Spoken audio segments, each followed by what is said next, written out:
Oh, hey, didn't see you there.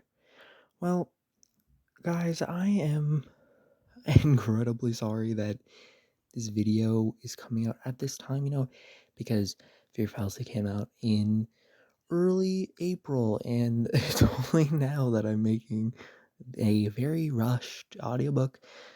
Listen, my personal life has gotten crazy and wild and everything, so, it's been a big distraction, but I love making art. I love making creative writing and all of this. And I'm going to be making so many more videos of creative writing and stories that I make. I already have one in the works. The story's already done, and I'm very proud of it. So I want to make a audiobook, but this time I'm actually going to physically read it to you. Anyway, welcome to Fear Fallacy. So just sit back, grab a cup of coffee or an iced tea, and grab some chips and sit down. I really hope you like it. And make sure to put your opinion in the comments. All right, enjoy. Please, please don't kill me. As tears stream down her face smudging her heavy makeup, she pleads for her life while a hulking figure wearing a black trench coat and wasp-like mask corners her. The yellow latex mask with painted black detailing is pristine, a bright yellow hue almost glowing with life. The mandibles and antennae move as if the mask is alive.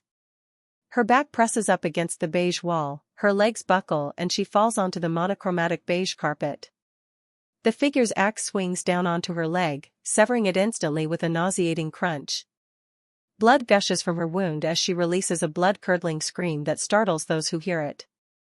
Her vision begins to swirl and fade as she struggles to stay conscious, blood constantly gushing out of her severed artery, but the figure isn't finished with her yet.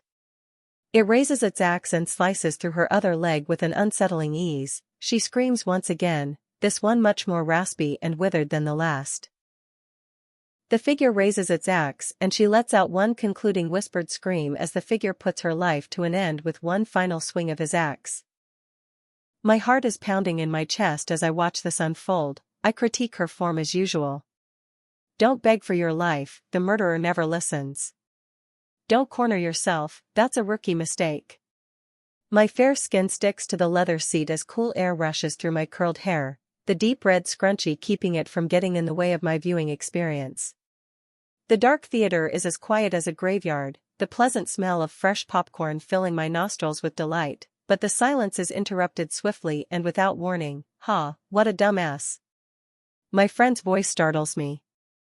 Oh, stop, Jeremy, she did her best. He looks dumbfounded at this remark. Patricia, she did the worst thing when it comes to horror movies, corner herself. Plus her makeup looks terrible. Patricia gasps in disbelief, her makeup is done up just like mine, you jerk. She huffs, as their voices are drowned out by the sounds of crunching popcorn in my ear. Oh hick, that's not good. He stands atop a flight of stairs as the trench-coated figure slowly approaches. His intoxicated state causes his strides to be unsteady and uncoordinated. His brown hair drenched in sweat, perspiration drips down his scalp and his hairline causing his forehead to glisten like a mirror gazing into the unknown.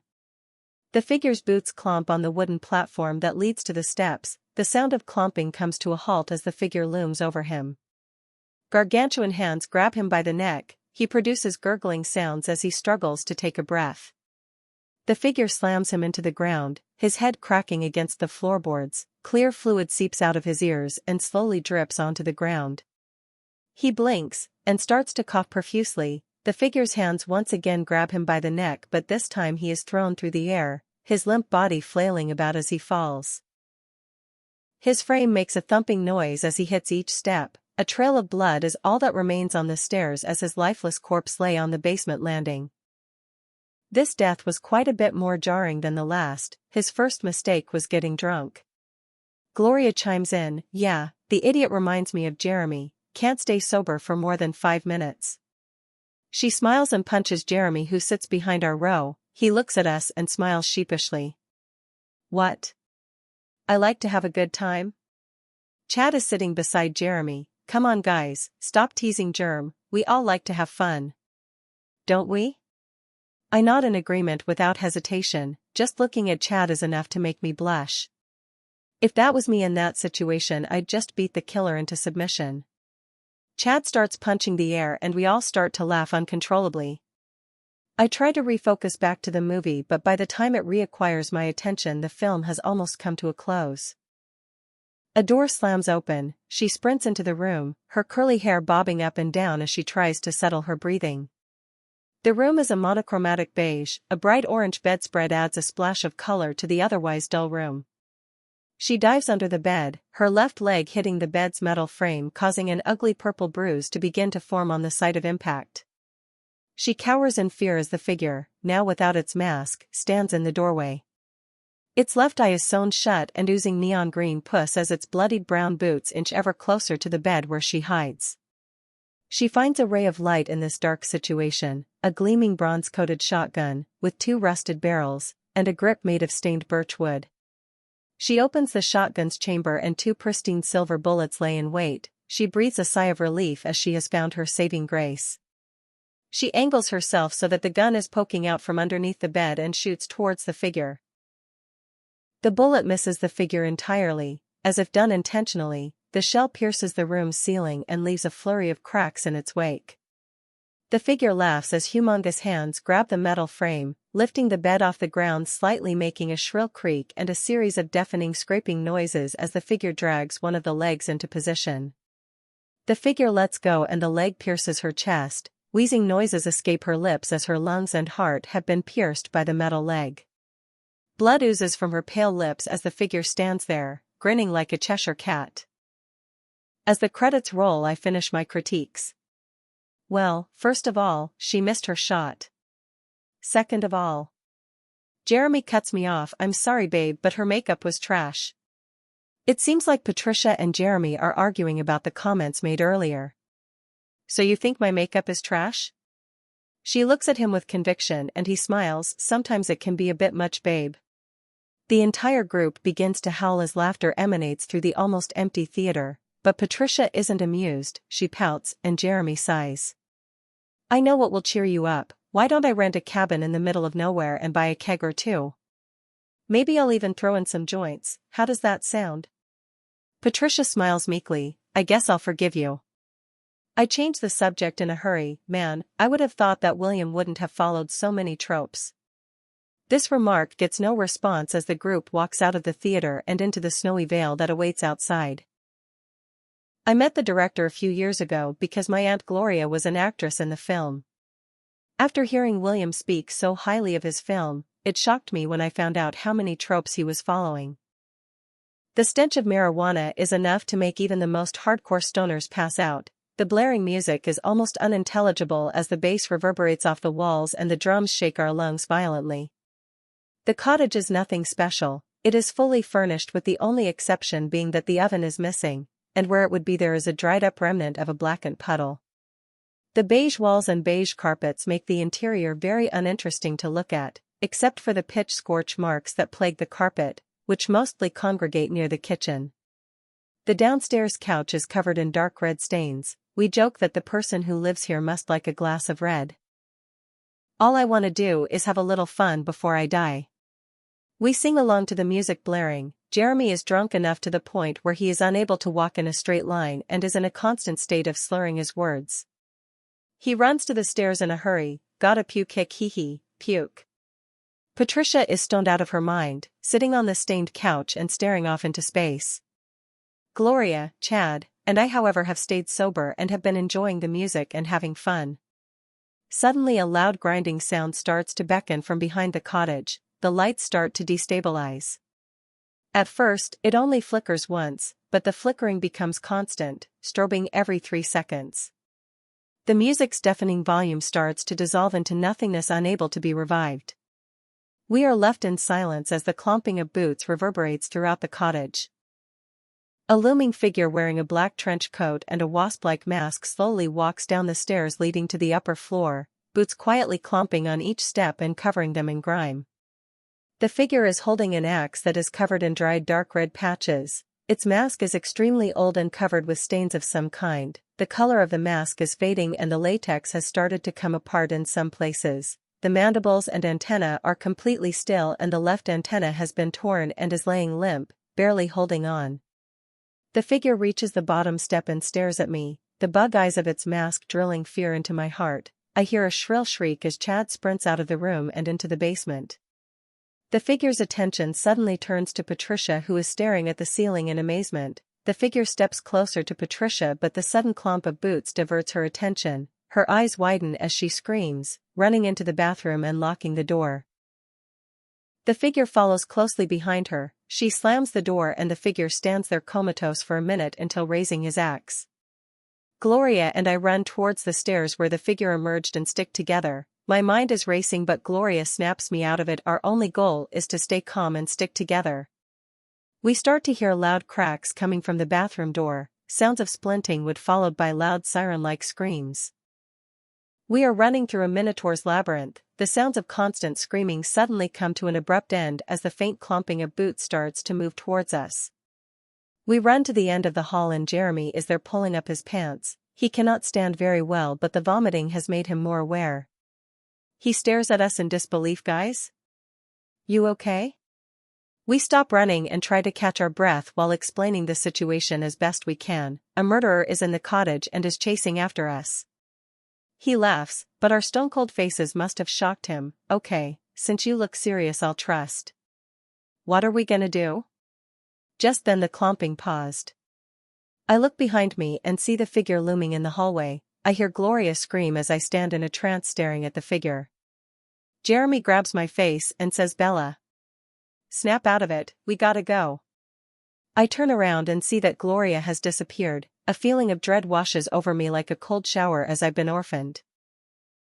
As I begin to run further down the hall, Jeremy collapses onto the floor giggling as the weed he had smoked earlier begins to take effect. I start to cry, tears flowing down my face as I abandon my friend. I find a closet embedded in the corridor. I barely fit inside, but it's enough to keep me safe for now. I peek out of the door's crevice to see what fate befalls my friend. The figure looks at him for a moment, tilting his head curiously. Jeremy begins to convulse. A constant state of seizing befalls my friend as he becomes pale and his body goes limp, but I can see he is still breathing. I silently cry, knowing that I can't save him and that he is at the mercy of the figure. It grabs him with colossal hands, his head being slowly squeezed with great force, blood seeping out of Jeremy's ears as if juicing an orange. Jeremy's head bursts like a bloody balloon, brain matter and bone fragments drip and slop off of the figure's hands. The figure uprights and walks towards the closet, my heart thumping rapidly as he approaches, matching the rhythm of his clomping boots. It passes by my closet without so much as a glance and continues its trek down the hall. After a while I hear a scream that was loud enough to burst one's eardrums, followed by a loud crunching sound concluded with a series of quiet splats and the sound of smacking lips. I know that now is my chance to escape the closet and reconvene with Chad. I open the closet door with a startling squeaking sound and run back down the hallway, back down the stairs, and down into the dark and dingy basement. I enter the basement. The dark gray wall tiles are moist with mass buildups of mold and mildew, the concrete floor is spotless, and there is a single light in the middle of the room that is hanging from the ceiling. The focal point of the basement is a giant, black furnace, its gaping mouth used to consume fuel and let the flames escape. The smokestack has been sliced open and a massive hole has been punctured inside of it. This allows a thick layer of black smoke to obscure the ceiling. The subtle crackle of the furnace's low flames overpowers the sounds of Chad's tears. Chad is sitting huddled in the corner of the room, whimpering and shaking like a lost puppy. I want to approach him, but my legs don't allow me to. I know it's for the best to not approach him and instead quietly crouch behind the furnace, being careful not to touch its searing metal frame. The figure marches down the stairs, the clomping of his boots melding with the sounds of the crackling fire. Chad stops weeping and turns around to see the figure heading towards him. He begins to hyperventilate as he calls out to the figure, "Please. Spare me. I beg of you." He is curled up into a ball in the corner. His body looks small and disheveled beside the figure's hulking physique. Its long and snake-like fingers wrap around Chad's facial features, 2 fingers wrapping around his head, 1 finger hooked onto the roof of his mouth, and 2 fingers clamping down on his nostrils. Chad tries to plead for his life, but when he tries, the figure slithers his finger further down his mouth, choking him even further. The figure effortlessly picks Chad and his football player physique off the pristine concrete floor and walks toward the scalding metal furnace. I sneak around to the corner where Chad was sitting before to get closer to the exit, but before I can leave, I see the figure opening the furnace's metal door, the searing metal door sizzling on its skin as the figure's hand touches the metal door. The figure is badly burnt but doesn't even seem to flinch. The door opens and the fire begins to pounce at the figure from the newly created opening. The figure throws Chad into the flames. As he is led into the fires of Gehenna's gate, his helpless and unintelligible screaming accompanies the sight that beholds me. His glorious blonde hair is the first thing to go, his eyes closely follow and begin melting out of their socket as his skin is scorched to a Kruger-like state. The flames grow more vicious as the fuel is consumed to its fullest extent. Black smoke starts pouring out into the room, creating a black haze that is impossible to see through.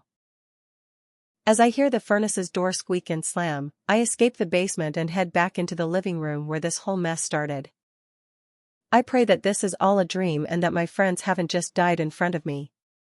I feel my sanity slipping away as the clomping of boots gets louder in my ear.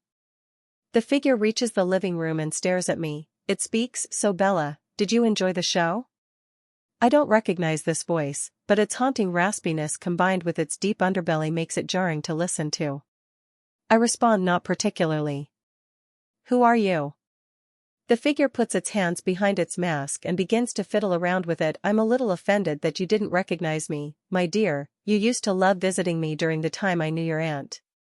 Memories of Aunt Gloria run through my mind as the figure removes his mask and throws it onto the floor. The mask hits the ground and slumps in a dejected manner, its antennae lay limp in a supposed sorrow.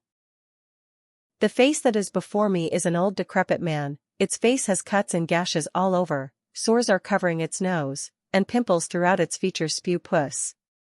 The figure's left eye is sewn shut, blood flowing out of it slowly and consistently like a waterfall. The figure's bloody mouth frowns like a Melpomene mask. "I really thought you might recognize my voice, so I wouldn't have to show you my face." I have a realization that hits me like a semi-truck. William Rain was the director of the movie that we had watched just hours prior. My eyes are open wide and my mouth hangs agape. "But you died last year, I saw it on the news." It begins to laugh, a laugh that mimics that of a banshee scream. "Oh, William did. He died last year, but I didn't." It brandishes its axe. "I am Murder Hornet, and I was born the year William died." It starts to advance closer to me, the clomps of his boots sounding more distorted as it takes each step. My mind is racing, but I'm able to muster up the courage and strength to run back up the stairs and maneuver through the winding hallways until I find a small room furnished with a single metal-framed bed, decorated with an orange bedspread. I dive under the bed, my leg hitting the bed's metal frame, and a gargantuan purple bruise begins to pulsate near the site of impact. I crawl further under the bed until my back is against the wall, but I feel something metal scrape my tender skin. A gleaming bronze shotgun, with 2 rusted barrels, and a grip made of stained birch wood. A Cheshire-like smile crawls its way across my face as I open the shotgun's chamber to find one pristine silver bullet, waiting patiently for me to give it orders. It walks into the room, the clomps of its boots are deafeningly loud. As it walks closer to the bed, my panting breaths get louder and louder as my time grows near. My smile is unrelenting. I stand up and lift the metal bed's frame and throw it on top of the figure. It struggles to get the bed off of it, and as it struggles I take aim with Beelzebub's gift. It finally gets the bed off of it, its eye widens as it says with venomous conviction that wasn't in the script. My smile widens as I ready my shot, and as I look into its eye, a thunderous booming sound emits. The figure drops to the ground once again, his weight being sprawled across the remains of what used to be a perfectly made bed. It's still alive. It looks at me with its eye, as my smile grows ever deeper. I brandish its own bloody axe, the axe that was used to kill my friends, the axe that was used to kill my best friend, the axe that was used to kill Chad, the axe that was used to kill me, or at least, a part of me. I swing the axe down, severing its leg with little effort, blood spewing from the split artery pools on the floor. I cup my hands and collect some blood. I drink the fruits of my labor, my tongue tickles as my thirst only grows. I need more. The mask calls to me from downstairs with an ethereal tone. I dare not disobey its call, taking it from its abandoned post and placing it upon my face, giving it new life. We are complete, and walk back into the bedroom to finish our business. With one final swing of our axe, we behead it. We take our prize to the kitchen, skipping with immense joy and satisfaction, put it in the microwave, and slam the door. 3:00. Each button beeps cheerfully as we prepare our dinner. We can't have this go to waste, now can we?